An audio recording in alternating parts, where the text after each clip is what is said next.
Hello, Kris here, Green Sabre, Doom Telly time, episode 67. And apologies once again, has it been about 3 weeks between videos? I'm just struggling to find, I'm not going to use that old fucking life got in the way thing, but it kind of did. But yeah, I'm just sort of super busy with the new job, and therefore my weekends have got slightly busier, more planned. 3 bands on the go also takes up a lot of my spare time. So it's hard to fit in. Like I've said on numerous occasions, I've got a tiny little window of opportunity to get these videos done. And if I miss that, they're not going to happen, sadly. But I've been pining for YouTube video to fuel my ego and so on and so forth. So I figured, right, if I don't get this in now, it probably won't happen for another 2 or 3 weeks. Mainly because I'm away on holiday next week. Off back up to Alnwick, Northumbria for the week, so very much looking forward to that. So yeah, it's unlikely you're going to get a video next week, so you'll have to make do with this one. Right, enough fucking shite. I'll do the usual band updates thing. GODTHRYMM, we've got one more rehearsal next week, Sunday, anyway, whenever it is. One more rehearsal before we're away on the World Tour of the South. 4 dates down Brighton, Ipswich, Bristol, Plymouth. Can't wait, as I've said numerous times. I'm just getting dead excited about that. It's going to be fucking marvellous. So, anyway, I'll share it all over social media. It'll be on GODTHRYMM, doing a few sort of video diaries leading up to it. Bob's done a great one about his metal beer collection. You have to watch that. There'll be a link to it down below. So, yeah, getting dead excited about our little tour at the end of August. Green Sabre, not rehearsed in our new rehearsal space as yet. We're just in the throes of we've got it all sorted. We are moving in. Rossi, who our bass man, Captain Rossi, is just sort of going through, dotting the I's, crossing the T's on that one. Going to be loads cheaper than where we were. It's going to be ace. I'm very much looking forward to it. We're sharing it with some top bands as well, so which I'll go into detail later in the day. But yeah, so but it's coming together really nicely as a 3-piece. And without going into too much detail, when I originally wrote that Numb demo, it all came together. There's videos explaining all this, but it all come together in the space of like a fortnight as such. I just sat there and fleshed it out, and then basically got in touch with Brian. Do you fancy doing a doom metal side project with me? And it went from there, basically. Anyway, one of the tracks that we left off that EP, because it just didn't feel like it sat with the rest of the stuff properly, and we'd not had a chance to flesh it out either, has been brought back to life. And it sounds, I know it sounds mental, but it sounds loads better as a 3-piece than it did as a 4. I don't think Gaz ever truly got to grips with what he was going to play on parts of it. And it never really quite worked. It was the sort of dynamic and the, what's the word I'm looking for? But the song sonically sort of sounds better with a slightly tweaked guitar sound from me. And so anyway, it sounds miles better as a 3-piece. So that's been brought back to life. And long story short, this is what I was trying to get to. I think the plan was that it was always going to...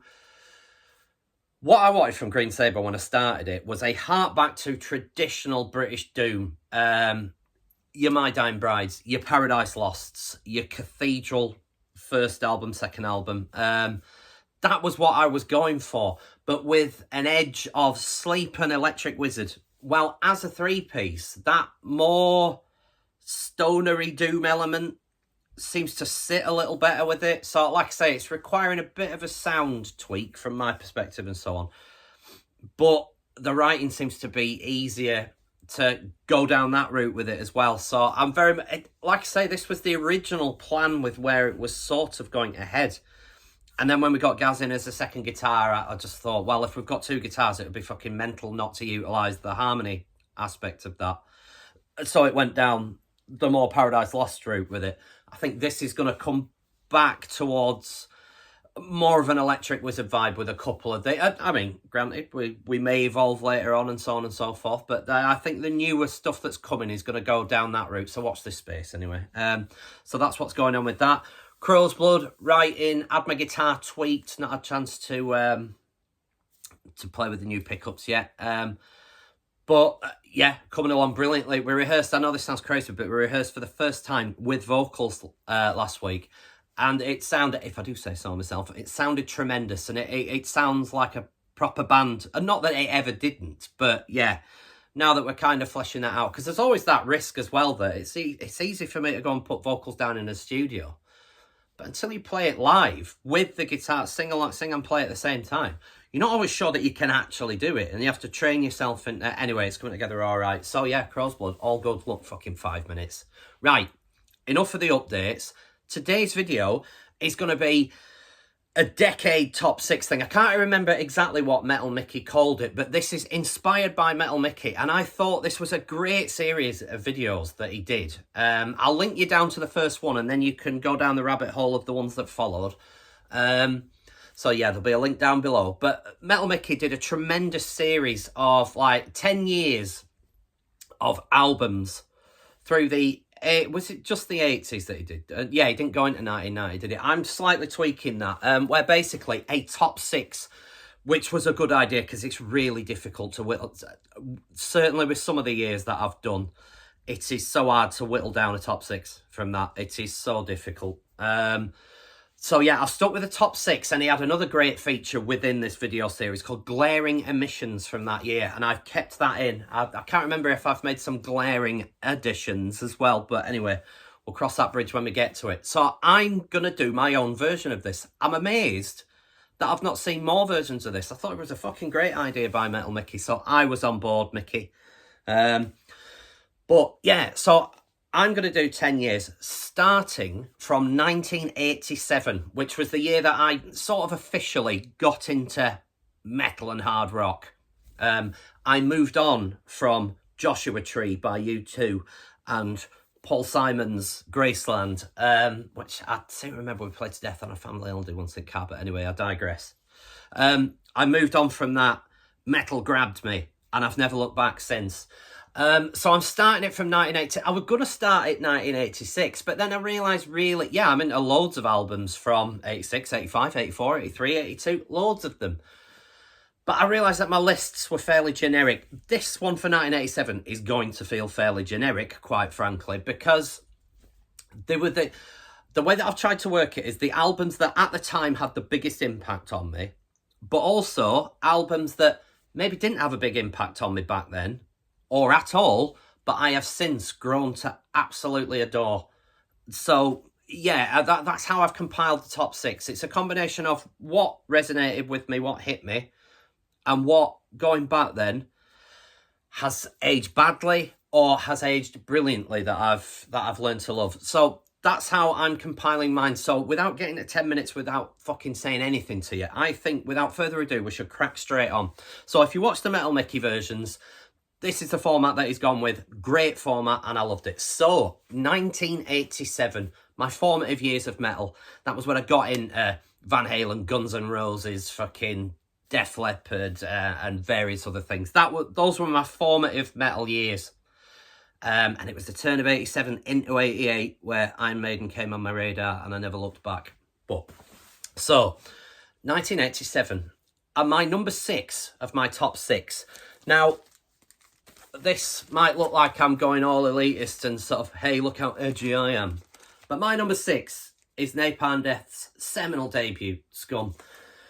Which, did it have an impact on me in 1987? Absolutely fucking not. I had no idea about it back then. And I remember watching the, what was it called? With the little boat in a bottle, Arena. Was it the Arena series on BBC where they did a heavy metal documentary, and that was my first experience of Napalm Death because they covered them on there. But anyway, I'm fucking waffling as per usual.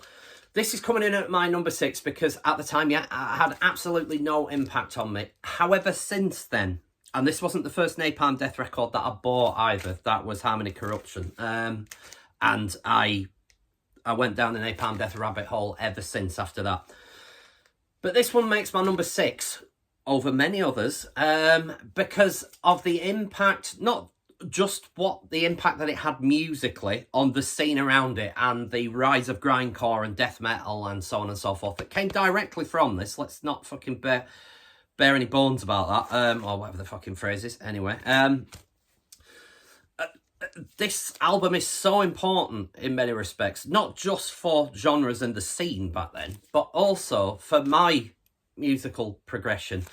And since I got more into death metal, thrash metal and grindcore and so on and so forth, this resonated more and more over the years. Is it my favourite Napalm Death record? Absolutely not. No, and weirdly, this makes a top 6, whereas on other years, Napalm Death albums that are more popular, that I love more, don't make the top 6. But anyway, we can cross all that when we get to it. But this does make the top 6, mainly because, like I say, there was a danger that 1987 was going to get a bit generic, because I'm going back, the more little fleeting shots from, I'm going back a long way for a kickoff, and I was trying to compile, as I explained earlier, a good cross-section of what resonates with me now since then, and what resonated with me directly then, and so on. And most of these I was late to the day with, quite honestly. But anyway, Napalm Death's Scum comes in at my number 6, because it's very important. My number 5, and I toyed with this about whether anything, but my number 5 is Anthrax's Among the Living. Is it their best record? Possibly. Not my favourite of theirs. I think my favourite Anthrax record is a tie between Persistence of Time and Sound of White Noise. They're my favourite Anthrax records. This is right up there with it. Spreading the Disease, I feel, is overrated. I mean, let's not... Write in the comments if you feel I've upset you. As well as most of Anthrax's back catalogue. I find that Anthrax were very...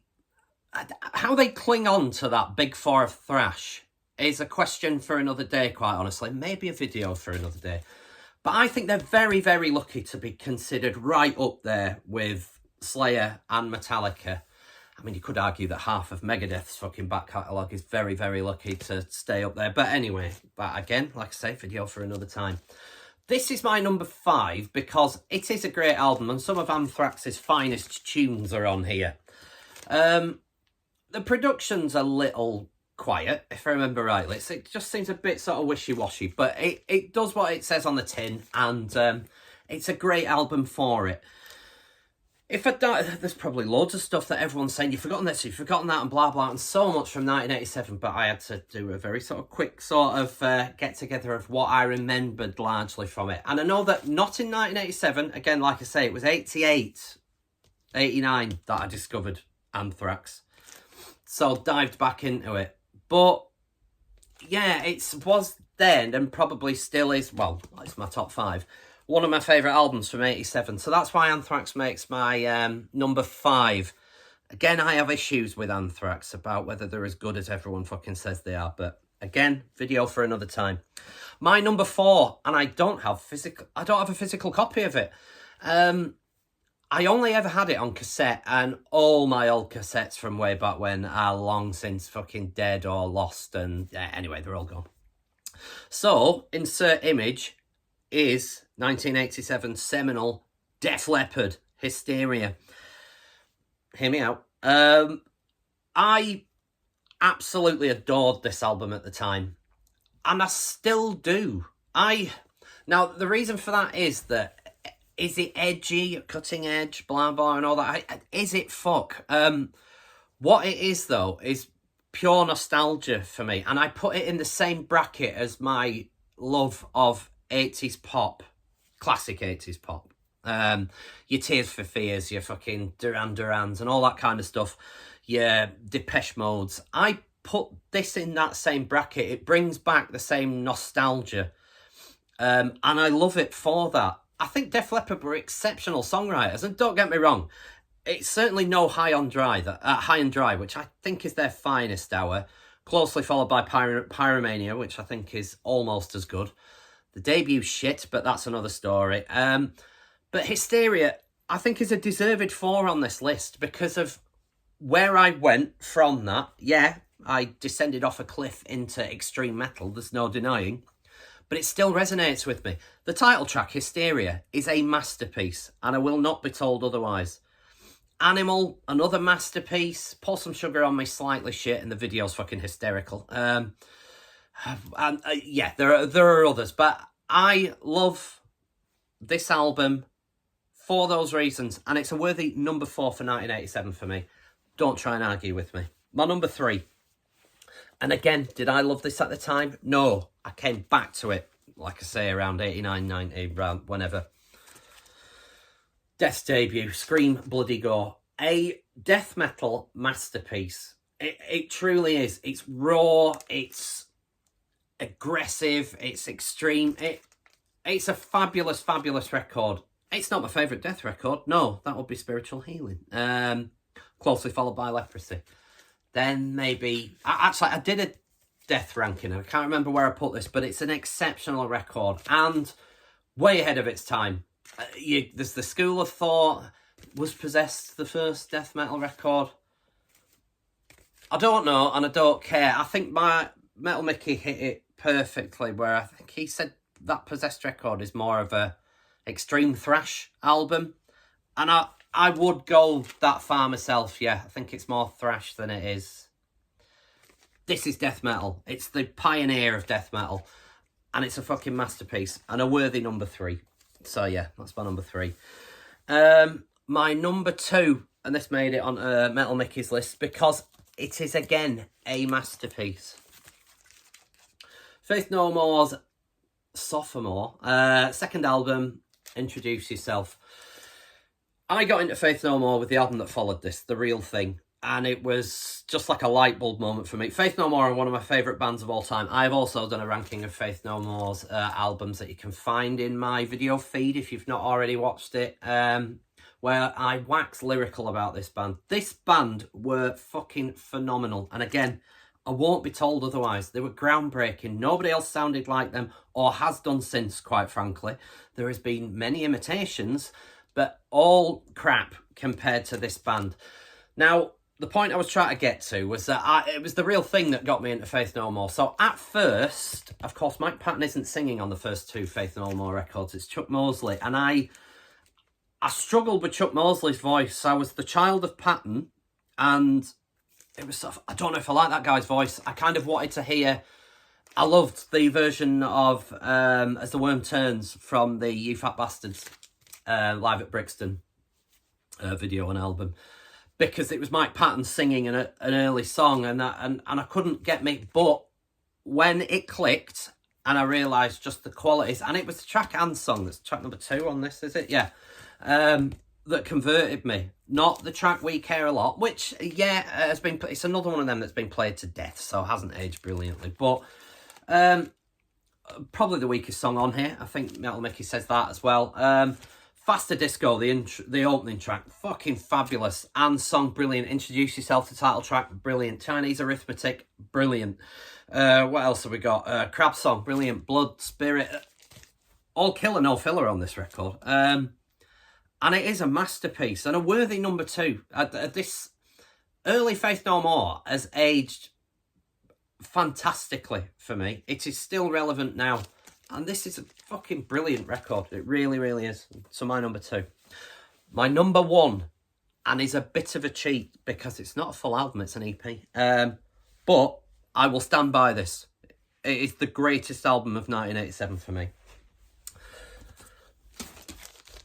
This. Now, hear me out. Metallica, for me personally, have done 3 10 out of 10 records, 11 out of 10 records even. Obviously, and what is still my favourite Metallica record if I had to pick, Ride the Lightning. Their finest hour for me, and the guitar tone on that album is just crushing. 10 out of 10.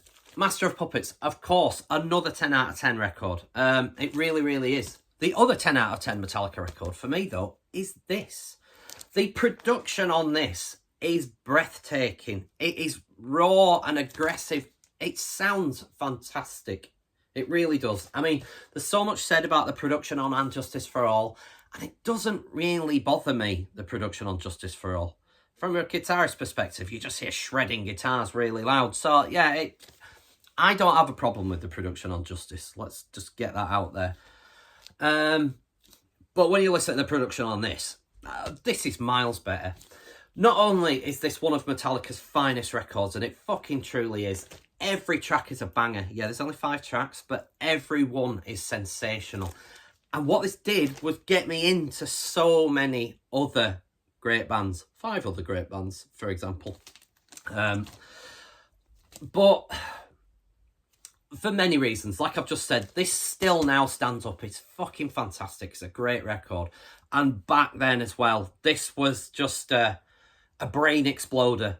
Like I say, Van Halen, Def Leppard, Guns N' Roses, I've been listening to all of that, and then wallop, along come Metallica. And this was the first thing I bought of theirs, because it was $2.99 from the Disco Music Centre in Morecambe. I bought it on cassette, and it changed my life. It really did. Iron Maiden just sounded limp after I'd heard this. And yeah, so not only is it brilliant, but it completely changed my life, did this record, in some respects. Many others did as well, but this was probably the first one that really awakened me to a whole other world. So that's why that's my number one, a deserved number one. Fight me if you think any differently. So, right, that's my top 6. There are other records that I'll just briefly mention that could have got on here. Testaments of Legacy, a great record, didn't quite make my top 6. Bathory's Under the Sign of the Black Mark, fantastic record. And my favourite Bathory album, if I had to pick one. Didn't quite make this list though, because... Anyway, I don't need to go into the detail. Just didn't quite... I mean, that was the closest of these 3 that I'm going to mention. The other one, Motorhead's Rock and Roll. One of my favourite Motorhead records, actually. It's a great little album, is that. So... yeah, so those are 3 albums that could have easily made... It's difficult when you... I could have easily done a top 10. But yeah, so... My glaring omission... And I don't have a physical copy of this either, because again, it was one of them that we had on cassette with the original cover, and I'll try and find... Insert image. I will try and find the original cover image of it, unless it gets me taken off.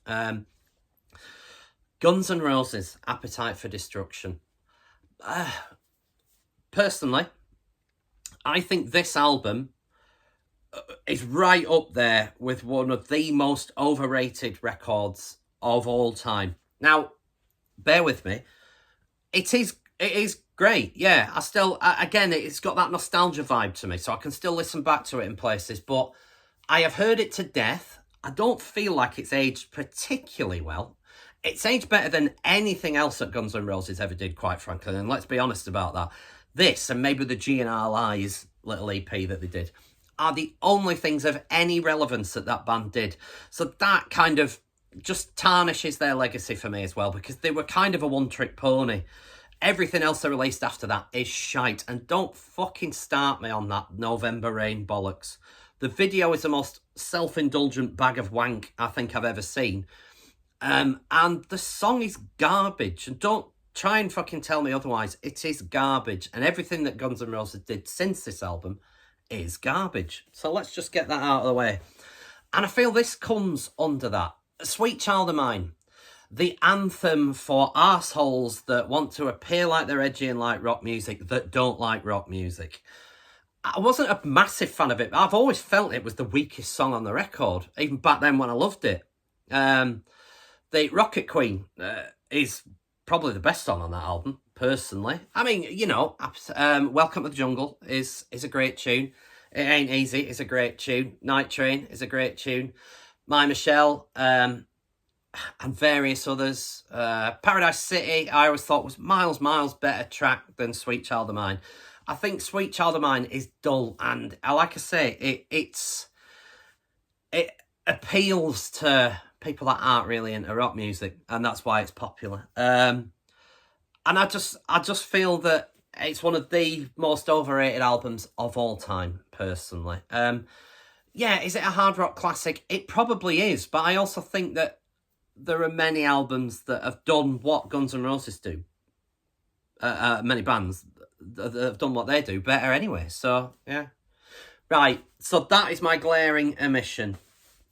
Please don't be upset with me. I don't want to lose friends over Axl Rose or Piss, or whatever the guitarist was called. So, yeah, that is my top 6 and glaring omissions from 1987. I will be keeping this up when the fuck that other video next drops. Is in the lap of the gods, quite frankly. But watch this space for 1988, because it's going to be coming. And like I say, as this series goes on, picking a top 6 gets harder and fucking harder. So, yeah, that's my 1987. More of you should be doing this, though, so fucking up your game and start getting in on it.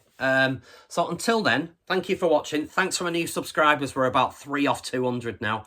So I won't do the maths for you, what number that is. But anyway, thank you for watching. Thank you for liking. Thank you for subscribing.